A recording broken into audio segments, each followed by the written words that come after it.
Ora, seja muito bem-vindo a mais um webinar aqui do Corporate Vision, ou se quiser, Corporate Vision. Como sabe, todos os meses nós temos um programa com um determinado assunto, onde se analisa mais teoricamente as coisas. E depois temos um webinar que é a parte prática. E nesse webinar nós procuramos trazer pessoas com ligação ao mundo empresarial que nos possam ajudar a trocar todos estes conceitos por miúdos. Ora, o deste mês, como sabe, é o encerramento de contas. Para além do José Pedro Farinha, que é CEO da Vision, que está aqui sistematicamente comigo, os nossos convidados de hoje são o Pedro Pinheiro, vice-presidente do ISCAL e também, ou seja, docente, essencialmente docente, mas também não faz apenas docência. E depois temos connosco a Isabel Cipriano, que é da Associação Portuguesa de Técnicos de Contabilidade, não é assim? Eu nunca consigo dizer esta sigla. Bom, o que é que vamos aqui tratar hoje? Vamos ver algumas questões práticas sobre o encerramento de contas. Já agora, como sabe, nós disponibilizamos forma de você participar. É só enviar a mensagem que depois a Xana Pereira terá a ocasião de passar para mim. Zé Pedro, por onde é que queres começar? Antes de mais, bom dia a todos. Obrigado por estarem connosco neste webinar, onde vamos aprofundar um bocadinho mais os temas que falámos do encerramento de contas. E eu acho que o mais importante quando se fala de encerramento de contas é um momento em que devemos parar para pensar. Portanto, como falámos na semana passada, o encerramento de contas deve acontecer ao longo do ano, e se nós formos acompanhando todas as matérias relevantes, como percorremos aqui no programa passado, e hoje podemos voltar a percorrer, há uma série de mecanismos que normalmente só se fazem no final do ano e outras vezes ficam esquecidos, que devem ser acompanhados ao longo do ano. E é importante que haja um envolvimento e uma comunicação. É como se fechássemos as contas todos os meses. Foi a expressão que tu passaste na semana passada. E se não o fizermos, significa que andamos a produzir informação que não é útil. Porque se a informação não for completa e atempada, não serve para nada. Portanto, acho que todos nós devíamos ter essa preocupação e esse cuidado, e há matérias mais sensíveis que implicam uma maior reflexão, que implicam um juízo de valor até em função das próprias normas contabilísticas, e que implica sempre o envolvimento entre o contabilista e o empresário, quem toma decisões. Normalmente isso acontece no encerramento do ano, portanto podia e devia acontecer ao longo do ano, mas portanto, nesta altura, antes das assembleias, antes da prestação de contas, é essencial que aconteça, e que aconteça esta comunicação e este envolvimento neste juízo de valor das normas. As normas prevêem várias opções. Há quem brinque com o termo da contabilidade criativa. A contabilidade criativa não é para enganar os outros, ao contrário do que se possa parecer. A contabilidade criativa significa que alguém para pensar e analisar as várias opções previstas nas normas, de acordo com a substância económica das operações e das entidades que estão a ser tratadas. Bem, para quem está daquele lado percebeu a mensagem. Criatividade aqui não é ficar ali na fronteira da fraude fiscal, está a ver? É ser criativo, que ter ideias novas sobre aquilo que está a fazer, nomeadamente nesta área. Bom, antes de passarmos aqui aos nossos convidados, eu vou pedir ao José Pedro elenca-me aí só um conjunto dos temas dos pontos que nós passámos na semana passada, só para reavivar a memória às pessoas. Nós começámos por analisar as demonstrações financeiras e explicar às pessoas que o balanço nos dá a fotografia da entidade num determinado momento. E a demonstração dos resultados nos dá um vídeo da performance da entidade num determinado período. E, portanto, o que importa é olharmos para as nossas demonstrações financeiras, e nomeadamente para o balanço, portanto, a nossa fotografia hoje, e perceber se os ativos são ativos e se os passivos são passivos. E, portanto, percorrendo as várias rúbricas do balanço, podemos e devemos fazer uma análise cuidada dos nossos ativos permanentes, portanto, os investimentos, dos nossos inventários, das dívidas a receber, dos saldos de caixa e bancos, dos passivos, e aqui é preciso algum cuidado com os passivos que não estão refletidos, portanto, as famosas provisões. Portanto, a tal história, se eu tenho uma má notícia, eu vou comunicá-la hoje ao mercado. Tal qual como nos ativos, muitas vezes eles não estão devidamente valorizados. E aí aparece aquele famoso termo, as imparidades. Portanto, no fundo é desreconhecer valor aos ativos. Hoje, na contabilidade moderna, nós temos assim umas palavras bonitas, desreconhecer. Portanto, obviamente, no fim, há que olhar para os capitais próprios e perceber também a estrutura dos capitais próprios e se os valores das reservas são distribuíveis, se não são, etc., para que esta fotografia seja apresentada com cuidado. Na demonstração dos resultados, igual, porque muitas vezes nós temos uma série de gastos que ainda não estão reconhecidos e que já os devíamos ter reconhecido e por isso afeta significativamente a performance da entidade que estamos a apresentar. Isabel, vou começar por si. Este é um dos aspectos que o José Pedro estava a falar, que é procurar que todos os meses haja prestação de contas numa empresa. Não é isso que acontece. Bom dia. Na generalidade. Não é, Camilo. Bom dia. Obrigada ao Camilo, obrigada ao José Pedro. O convite que fizeram à Apoteca em poder dar o seu contributo para uma simplificação e uma clarificação e uma desmistificação do processo da prestação de contas. Eu sou fã da prestação de contas mensal. Já agora porquê? Porque eu sou fã da contabilidade para a gestão. Não tanto para o fisco, em primeira mão, mas mais para a gestão. É que às vezes a preocupação das pessoas é cozinha-me aí as coisas para eu pagar menos impostos. Eu gosto muito de cozinhar, mas é na minha casa. Na contabilidade, nós temos que ser sérios, honestos, temos que ser transparentes e verdadeiros. Porquê? Porque para já somos profissionais qualificados, detentores de um conhecimento que está ao serviço de quem? Da gestão, em primeira mão. Quando se fala em prestar contas, o prestar contas em português corrente, não em contabilês, como às vezes falamos entre nós, é assumir responsabilidades. Ora bem. Isso é que é a verdadeira natureza da prestação de contas. E nós assumimos responsabilidades não é só mensalmente, é diariamente. Em todas as decisões que, no papel de gestores, tomamos. E tomamos em prol do quê? Dos nossos compromissos com os nossos colaboradores, dos nossos compromissos com os nossos clientes, igualmente com os nossos fornecedores, porque precisamos de forma igual de ambos. E, sobretudo, depois com os compromissos do nosso capital que é investido, dos nossos investidores. Deste aglomerado, pretende-se gerar rendimento, o tal resultado de exploração evidenciado na demonstração de resultados. As empresas existem para gerar rendimento. E esse rendimento é, segundo a regra fiscal, tributado em regras próprias. Isso é uma consequência, não é a causa da existência chegar lá. Exatamente. A prestação de contas é um ato simples, é um ato de prestar e assumirmos responsabilidades. Da maneira dita. Eu gostei muito do termo a contabilidade serve para levar a informação à gestão. Certo. É este o conceito, não é? É esta a questão básica. É isso que a Academia ensina, é isso que nós, profissionais, tentamos contribuir nas nossas empresas, com os nossos empresários, porque temos noção de que tratamos, codificamos, em alguns casos, e descodificamos noutros, elementos que permitem otimizar recursos, no caso dos inventários. Trabalhei numa empresa em que, em determinada altura, uma das lojas tinha um estoque para 9 meses. E eu disse ao gestor... Para 9 meses? 9 meses. Na área do retalho têxtil. Ui. E eu disse, não é uma loja, convenhamos, era uma montra de monos. Pois, parece um armazém. Mas tens a certeza, segundo os dados que eu trato, sim. O que é que faltava fazer? O desreconhecimento e a atualização. Isto é um exemplo simples, que depois tem naturalmente reflexo em muitos aspectos que contribuem para a tal consequência, que é o apuramento do valor a pagar ao Estado. O nosso tributo por vivemos em sociedade, não só como particulares, mas como organizações. Pedro, isto é o que vocês ensinam na faculdade. E é aquilo que vai passando cada vez mais para as pessoas que vivem no mundo da contabilidade? Bem, em primeiro lugar, Camilo, bom dia. José Pedro, bom dia. Muito obrigado pelo convite ao ISCAL para estar aqui hoje. Sim, eu penso que sim. Eu penso que tem sido feito aqui um trabalho... Na nova geração. Na nova geração, no sentido de colocar o foco na informação para tomada de decisão e não colocar o foco no processo. Ou seja, aqui, se calhar há uma dúzia de anos atrás, havia muito o foco na parte mecânica da contabilidade, ou seja, no processo de codificação da informação. Sim.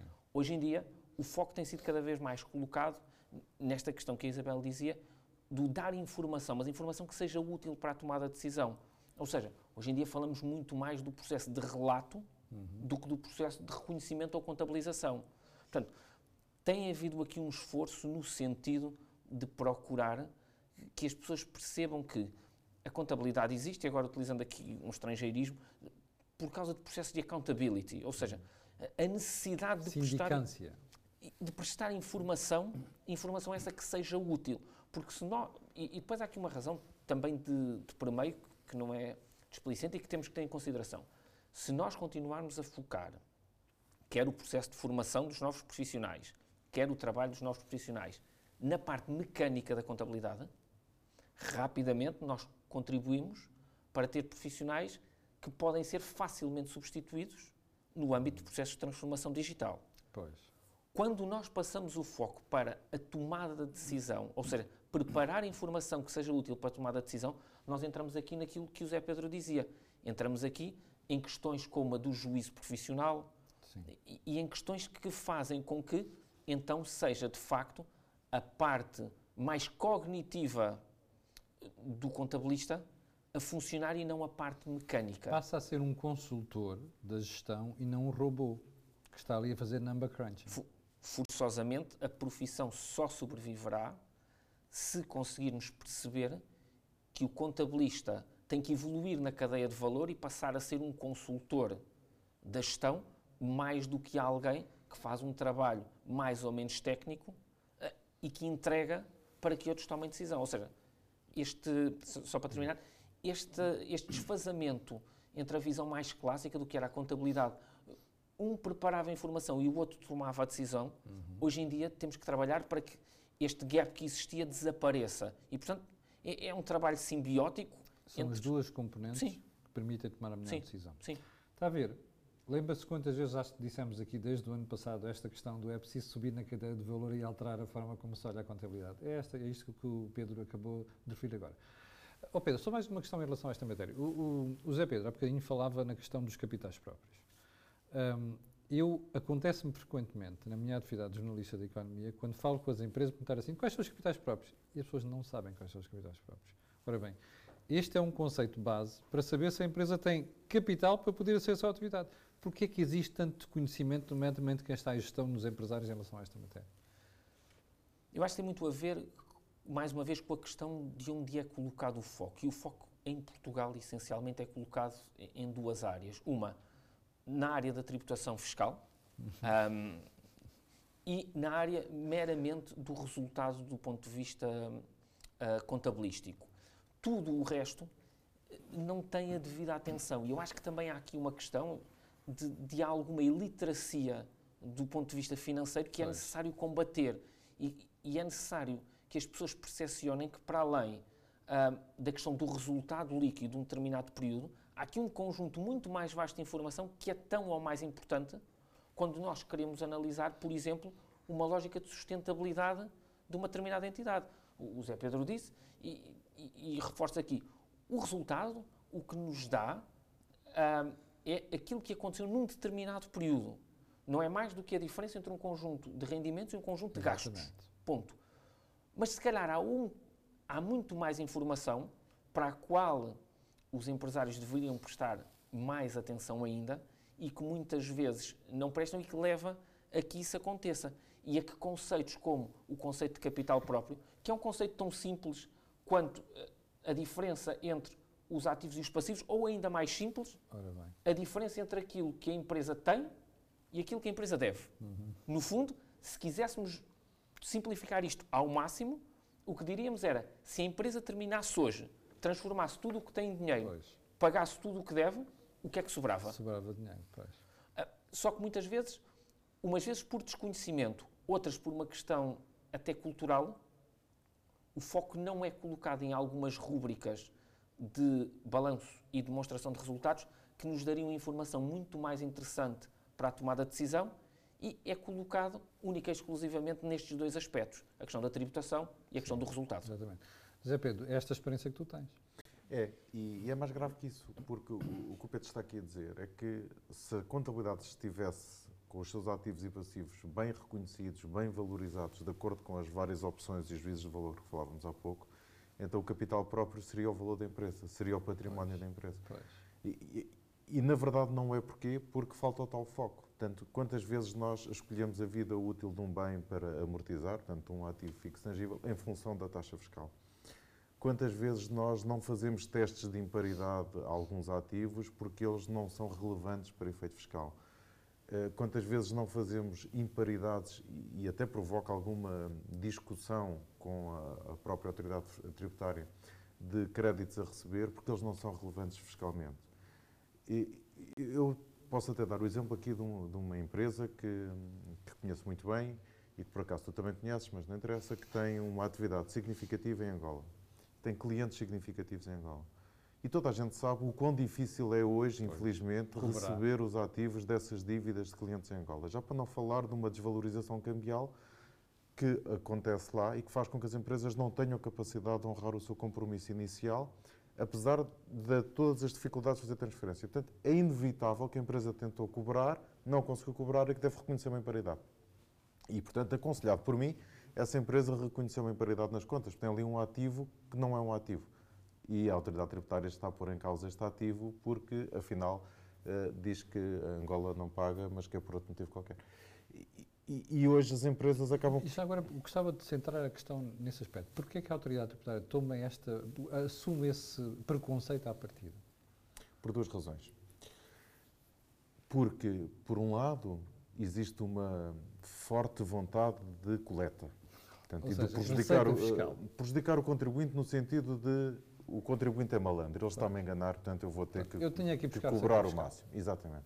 E, por outro lado, por desconhecimento do que é o próprio mercado. E aqui nós, contabilistas, também temos culpa.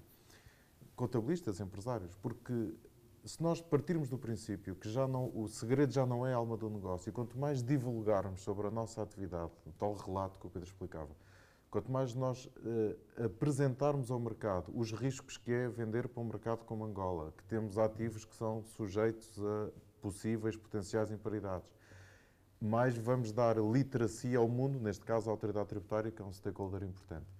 Porque, neste caso, provavelmente o senhor que fez o relatório da Inspeção de Finanças não foi a primeira experiência relacionada com o mercado de Angola e, portanto, na cabeça dele, à frente dele, tem um contribuinte malandro que recebeu o dinheiro por fora e que não está a querer pagar imposto. Não é? E não é nada disso. Muito bem, nós já temos aqui um comentário, queremos agradecer, que é a Wanda de Jus, que diz assim: excelente forma de explicar o nosso papel. Muito obrigado, Wanda. Olha, os parabéns são aqui para estes dois senhores e para o José Pedro Farinha. Já sabe que nós temos aqui dois especialistas, além do próprio CEO da Vision, que poderá comentar as suas questões, de maneira que sinta-se à vontade para escrever, que eu transmitirei isto aqui aos nossos convidados. Isabel, vou voltar a si. Esta questão das imparidades, porque é que não é levada mais a sério por parte das empresas? É levada a sério, ou seria levada a sério, se fosse parte do relato. Claro. Ela, antes de estar evidenciada, tem que ser considerada. Sim. Hoje, o conhecimento dos gestores, dos investidores, não é o mesmo de há 30 anos atrás. Não temos já empresários por via proveta. Sim. Gostei, empresários por via proveta, gostei. De maneira simples para que o comum possa compreender. Hoje há uma preparação e há um interesse. Hoje o empresário valoriza mais o seu próprio capital, porque há empresários que valorizam a rúbrica do capital. O Simplex, há uns anos bons, vem introduzir a modalidade de... Era fácil as empresas serem constituídas com €1 de capital. É verdade. Houve um primeiro-ministro que se gabava dessas coisas. Eu vou dizer uma coisa a quem está daquele lado. Eu não negociei com empresas que têm €1 de capital, mas pronto, isso é mau sinal. Faz muito bem. Porquê? Porque esse €1 de capital traduz a responsabilidade do... Ora bem. Então, qual é o crédito, ou a confiança, a consideração, porque é aquilo que a contabilidade tem que transmitir, informação verídica, que incuta confiança, seja atrativa, criativa dentro das normas, mas que traduza a verdade fiel e verdadeira da realidade patrimonial da empresa. Sim. Então podemos ter o nosso património consignado a €1? Não vamos discutir a política, mas no aspecto prático é isto que se passa. A pergunta era porque é que não relevamos tanto as imparidades. As imparidades são um bico de obra, por duas razões. Uma delas, apontada pelo Zé Pedro, é o fisco. Acho que todos nós, contabilistas, tentamos evitar litigância com o fisco. Eu, há 26 anos, quando saí do ISCAL e comecei a trabalhar, O contabilista, que era também o diretor-geral da empresa, por vezes não estava presente e eu só me perguntava se um dia entra uma inspeção aqui dentro, o que é que eu faço? É a primeira pergunta quando começamos a trabalhar. E ele disse, não fazes nada. Como assim? Simples, convidas os senhores para tomar um café e a sentar e perguntas ao que é que vêm. Ou seja, vamos apurar o que é que uma inspeção quer de nós. E depois respondemos dentro daquilo que a nossa ética e deontologia nos proporcionar responder. Aquilo que soubermos com a verdade material da contabilidade. Não há aqui segredo nenhum. O problema é o cansaço da litigância. E o Zé Pedro também evidenciou. Nós somos todos pessoas de bem até prova em contrário. O Estado somos nós, portanto o Estado também é pessoa de bem. Se tivermos este pensamento... Eu aí já não tenho a mesma opinião, mas pronto. Mas agradeço esta manifestação de boa vontade de parte de Isabel. Temos que fazer caminho de aproximação. E eu na associação tenho esta experiência e que colaboramos com muitos colaboradores da AT que também fazem este caminho de aproximação. E o Zé Pedro voltou a pôr a tónica na questão, muitas vezes é o desconhecimento. Ou seja, ignorância, por exemplo. Ou por falta de tempo, ou por falta de orientação de chefia nesse sentido, não por falta de vontade do trabalhador. É preciso ver que o trabalhador que vai inspecionar porque é que não está a ser considerado um aspecto que materialmente tem impacto no apuramento do lucro tributável, não do lucro contabilístico. Olha o exemplo que deu o José Pedro, por exemplo. Quem nos está a ouvir diz assim, então, mas o lucro contabilístico não é o lucro tributável. Não, não é. Porque a contabilidade segue as regras de gestão e para tributar segue-se as regras do fisco. E esta diferença, por vezes, cria transtorno de litigância. As notícias deram recentemente que cerca da maioria dos processos a AT perde em tribunal. É verdade. Atendendo que muitos deles não passam pelo CAD e mesmo assim depois seguem para tribunal. As variações patrimoniais positivas também têm a ver com o aspecto das imparidades. Pois tem. Isto do Camilo parece que é da nossa área, ele andou no escalo. Temos um belíssimo exemplo aí numa grande empresa neste momento, precisamente em relação a isso. Todos nós sabemos que a autoridade tributária também não vê com facilidade, porque tem objetivos de receita, em valorizar, isto agora é quase um pleonasmo, negativamente uma variação patrimonial negativa, que vai afetar a demonstração de resultados, vai afetar o balanço. Isabel, qual é o conselho que dá a quem neste momento está confrontado com esse problema? Eu conheço várias empresas. Fazendo by the book é sempre o melhor princípio. Temos que fazer by the book. E depois assumir, porque prestar contas é assumir responsabilidades. Mais vale assumirmos um erro e resolvê-lo definitivamente do que continuar a perpetuar desinformação em peças financeiras. E se a empresa estiver convencida que tem razão naquela matéria, vale a pena litigar? Eu costumo dizer que eu tenho um bocadinho um feitio especial para essas coisas. Que é? Eu às vezes mesmo quando não tenho razão litigo. Que se dirá quando se tem razão. Claro que sim, se a empresa está convicta que tem razão, que pode provar, está evidenciado, está seguramente certificada por um contabilista, provavelmente é alvo de revisão de contas, por que não? Está de consciência tranquila. Estamos a esquecer é de outra coisa, é que em Portugal o ónus não é do contribuinte. Exatamente. O ónus é da AT. Então se o contribuinte está de má fé, a AT só tem que provar, se for capaz. Eu suspeito que essa é uma das razões pelas quais a AT perde muitos processos. Suspeito que é essa. Deixa-me voltar ali ao Pedro. Pedro, antigamente e ainda hoje em dia acontece um bocado assim. Às vezes falamos com algumas empresas e a ideia é, se eu der essa informação toda, estou aqui a passar a informação para os meus concorrentes. Isto já entrou em desuso ou não? Já começa a entrar em desuso. Eu acho que hoje em dia os agentes no tecido empresarial português já percebem que a questão da sociedade de informação já tocou também aqui o tecido empresarial, ou seja, hoje em dia já há muito pouco, é o que chamávamos do segredo, era a alma do negócio. É verdade. E por várias razões. Primeiro, porque do ponto de vista quer económico ou financeiro, as obrigações de divulgação de informação são cada vez maiores e cada vez mais exigentes. e, portanto, o cumprimento dessas obrigações faz com que as empresas tenham que divulgar e tornar pública mais informação.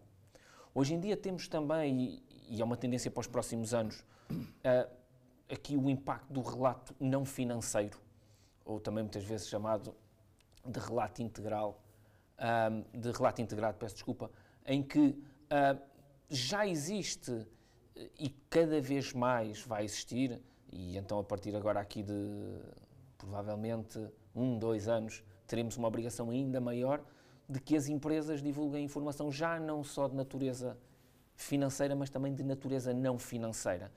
E tudo isto vai fazendo com que as empresas percebam que aquilo que é de facto informação privada, que é de facto informação que não querem tornar pública, fica reduzida a um volume muito pequeno. Nós vivemos cada vez mais, e aqui também muito por imposição dos mercados, a redução do risco faz-se muito pela divulgação de informação. Transparência. Quanto mais informação é divulgada, quanto maior transparência existe, menor o risco. Pedro, isto é um aspecto que eu gostava de realçar para quem nos está a ver. Atenção a isto que disse o Pedro agora. Repare, quanto mais informação você der, menor é a percepção de risco, quer dizer, depende das empresas, não é? Menor é a percepção de risco por quem está do outro lado. E, portanto, se houver uma percepção de menor risco, as suas condições de negociação mudam radicalmente. E não é apenas com a banca, não é? Sim, genericamente. E pondo uma situação hipotética, mas do ponto de vista prático.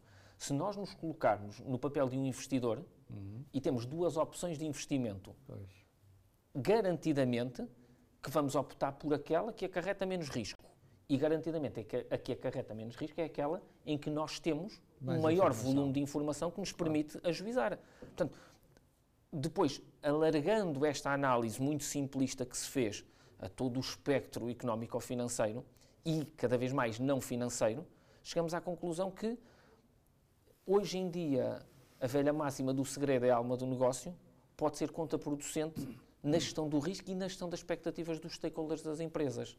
Porque nós temos focado aqui muito o discurso e, infelizmente, ainda hoje é algo que culturalmente é uma batalha não ganha, que é que a administração fiscal é o stakeholder prioritário da informação financeira. Não é. É um entre muitos. É um entre muitos. E, portanto, esta tendência de privilegiar este tipo de informação tem muito a ver com a aversão à litigância, tem muito a ver também com o escrutínio que é feito junto às entidades, mas é algo que temos que aos poucos também mudar. É aqui um mindset que é preciso trabalhar, no sentido de se perceber que é preciso divulgar informação também para a administração fiscal, também, mas não só. E, portanto, estudos muito recentes têm apontado que há uma redução substancial do risco percepcionado, por exemplo, pelos investidores em entidades que divulgam maiores volumes de informação. Portanto, este equilíbrio também do lado do empresário tem que ser percepcionado. Tem que ser percepcionado que divulgar mais informação não é um risco. Pelo contrário, é uma redução do risco percepcionado por terceiros. É um plus. José Pedro, novamente, recorrendo à tua experiência, o que é que está a suceder nesta área? Notas que há mais conversão das empresas no sentido de divulgar mais informação? Mas ainda estamos longe de chegar lá. Pois. Portanto, a função do contabilista aqui é crucial. E o tal envolvimento e a capacidade de perceber para que é que a informação serve. A informação não serve para nós. Claro que a informação mensal no dia-a-dia serve para a gestão, mas a informação serve para todos os stakeholders. O Pedro chamou a atenção aqui para um aspecto muito importante. Eu até contei aqui um exemplo na primeira pessoa, de uma casa que comprei e o construtor foi à falência. E eu, erradamente, não olhei para as contas da empresa. É simples, portanto, eu não devo ter relações comerciais, seja porque vou comprar, porque vou vender, porque vou arranjar emprego, com alguém que não me mostra as suas contas. Portanto, isso é público.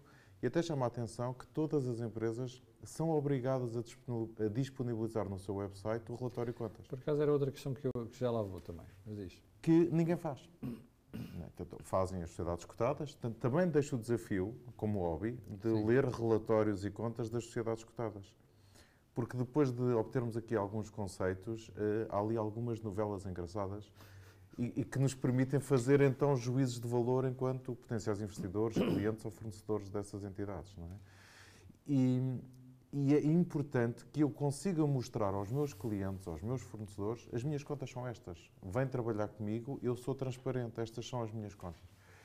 E hoje ainda isto não vale temos para isso. fornecedores e vale inclusive para pessoas que vão trabalhar para aquela empresa. Claro, então eu acabei um curso, vou iniciar o mercado de trabalho, eu quero ir trabalhar numa empresa que trate bem os seus colaboradores, que promova a carreira, que tenha capacidade financeira de honrar os compromissos, que olhe com atenção para as questões de sustentabilidade, como o Pedro estava aqui a referir. E, portanto, eu quero olhar para o relatório e contas dessa empresa e concluir que é para ali que eu quero ir. Não porque daqui a um ano vou estar desempregado, porque afinal não me adaptei ao ambiente, porque a empresa não ganha dinheiro, porque não é séria com os clientes, etc, etc. Não é? E isso está refletido no relatório de contas. E deveria estar. E depois, se me permites, também gostaria de comentar uma coisa que a Isabel disse, que foi o fazer by the book. Eu acho que não há outra forma, mas há vários books. E aqui... Então vamos lá aos books. Conta lá.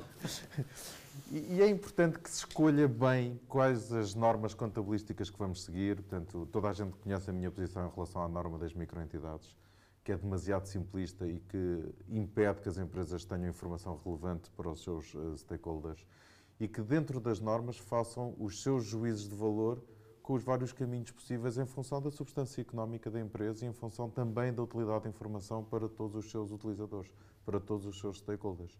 E, portanto, dentro do book há que escolher o caminho mais adequado e não o caminho mais fácil. Sim, e tu notas que naquilo que é a vossa função de aconselhamento das empresas, quando passam este tipo de conselho, de informação, isso é bem recebido? Ou seja, notam que há uma alteração de comportamento? É bem recebido, mas o cliente aqui também tem alguma culpa, porque tem sempre medo de pagar mais. Veja, se eu for apresentar o regime simplificado versus o que eu brinco de regime complicado, que é o da contabilidade organizada. O cliente vai dizer, não, o simplificado para mim está bom. A norma das microentidades para mim está bom, porque tem medo que o valor, que a fatura do contabilista seja mais alta. E se calhar até é, mas o retorno desse investimento é muito maior, porque tem informação, lá está, credível para apresentar, tem opções diferentes para fazer no reconhecimento e na valorização dos seus ativos, dos seus passivos, que lhe permite estar de outra forma no mercado.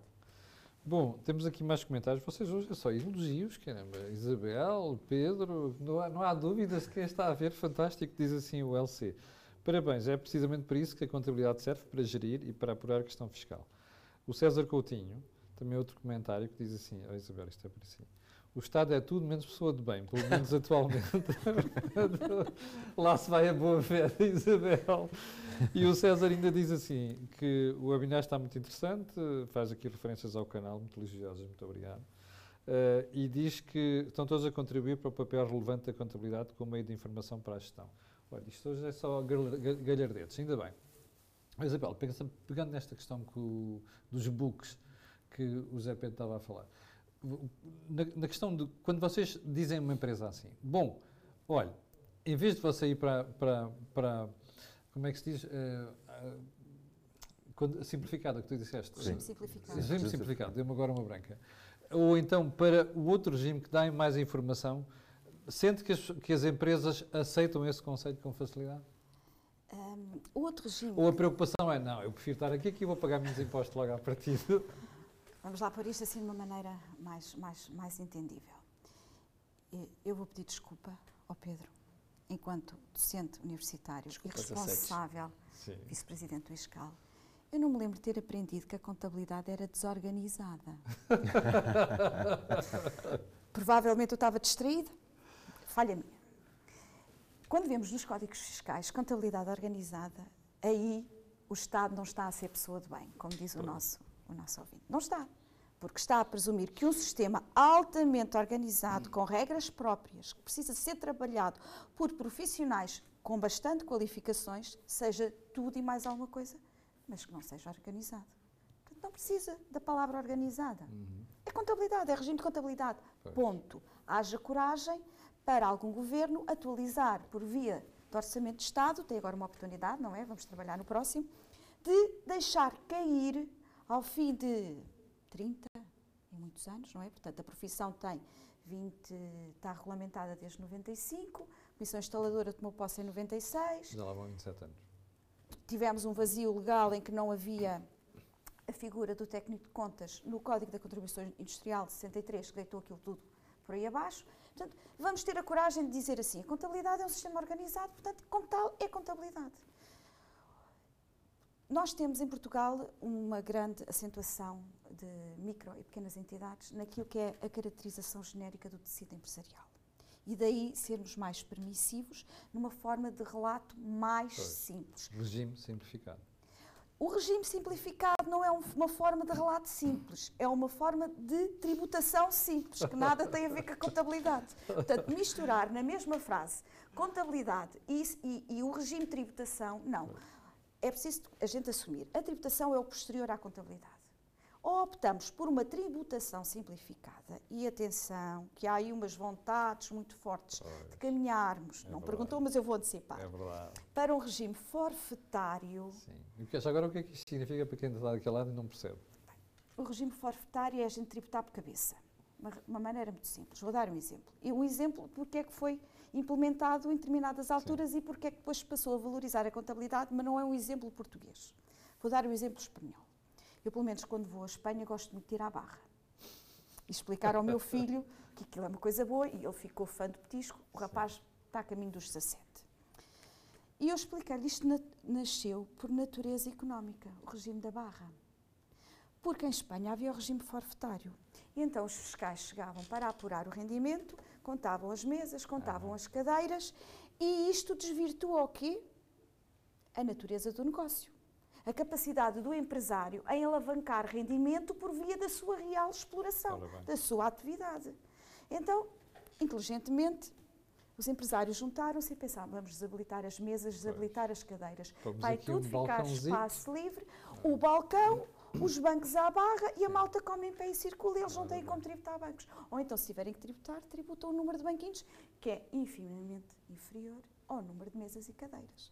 Portanto, tudo nasceu assim. O regime forfetário é eu ir a um cabeleireiro em Lisboa e essa pessoa, independentemente da organização empresarial que tenha definida, pagar a mesma tributação que não é indexada ao real rendimento que aquela unidade cria para o país e gere, de um outro cabeleireiro, vou ali à zona de Sintra, que tem um índice de taxação indexado à região onde está. Ou tributar da mesma forma um cabeleireiro em Freixo, Espada à Cinta. Nós temos assimetrias. Lisboa é Lisboa, tudo o resto funciona de maneira diferente, se bem que mesmo em Lisboa há coisas que funcionam de maneira diferente. Os negócios são diferentes. Posso lhe dar outro exemplo. Uma pastelaria em Campo de Ourique vende o bolo rei a um preço quilo superior a uma pastelaria em Arroios. Estamos ambas em Lisboa. Isto tem a ver com o quê? Com a área onde está implementada, com o nível de vida do consumo, com uma série de fatores que contribuem para quando o empresário se decide lançar no negócio, avançar por uma atividade empreendedora, e nós parece que fomentamos o empreendedorismo, com cotas a €1, o que é que sucede? Esse empresário tem que ponderar, porque já tem à cabeça um estudo prévio, quanto é que vai precisar de encargos, qual é que vai ser a sua estrutura fixa, qual vai ser a sua responsabilidade perante os fornecedores, de forma a poder satisfazer os seus potenciais clientes. Mas a pressão para mudar para o regime forfetário tem a ver apenas com uma coisa, que é a receita fiscal. Não, tem a ver com a incapacidade de colocar no terreno e de chegar de uma via de aproximação às empresas e apurar efetivamente que aquilo que cá há pouco o Zé Pedro dava... Eu sei que é uma forma simpática de dizer vai dar ao sítio que eu estava a referir, é ir buscar mais dinheiro ao contribuinte. Mas vamos ver, então para isso vamos analisar os orçamentos de Estado. Qual é a primeira rúbrica que contribui para a angariação de receita em termos de orçamento de Estado? Eu sei que é um trabalho que só contabilista olha. Lemos 800 páginas de um Diário da República, onde sai publicada a 30 ou a 31 de dezembro a Lei do Orçamento de Estado, é trabalho maioritário de contabilista. Brincamos pouco ao final do ano. O que é que sucede? A primeira rúbrica não é o IRC das empresas. Como é que queremos tornar um país competitivo se a primeira componente da rúbrica de angariação de receita é o IRS? Então, é conveniente dar dinheiro às pessoas. Qualquer governo que invista em dar mais rendimento por via das pensões, por via do aumento da função pública, está automaticamente a aumentar a dotação da rúbrica do IRS para a componente do Orçamento de Estado. Mas é mais fácil fazer isso, o problema é esse. Bom, nós temos aqui uma questão da Guilhermina Freitas. Ela diz assim, a questão da divulgação das contas é um ponto extremamente sensível, mas não conheço, certamente por ignorância minha, quais as penalidades para as empresas que o não façam. Será que me podem informar quais são estas penalidades, Pedro?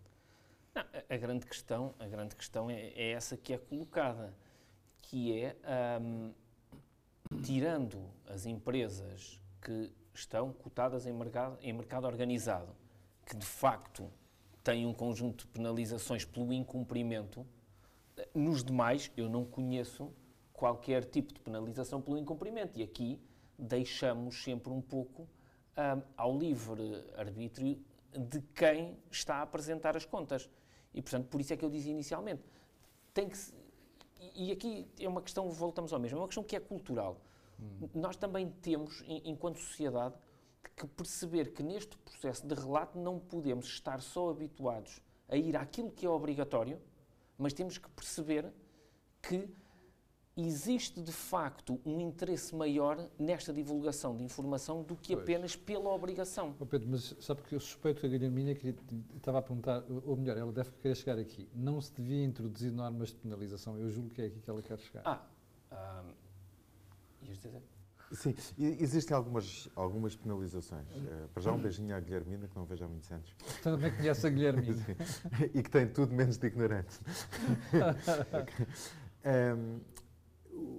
Existe uma penalização que é o não depósito das contas ao fim de 2 anos, prevê a dissolução da empresa de forma oficiosa.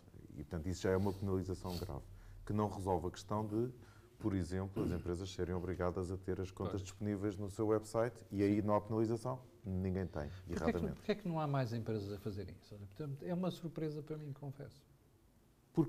Para já porque dá trabalho, depois porque se eu quiser ter as contas de uma empresa hoje é fácil. Portanto, é muito fácil hoje obter uma certidão das contas de uma empresa. Existem empresas especializadas que vendem bases de dados com as informações das empresas. Infelizmente, essas bases de dados ainda não têm uma parte significativa que é precisamente o relato e o anexo às contas, tem só o balanço e a demonstração de resultados, mas já tem muita informação disponível. Só que se eu meto no meu site, isso fica logo disponível, portanto passa a ser fácil.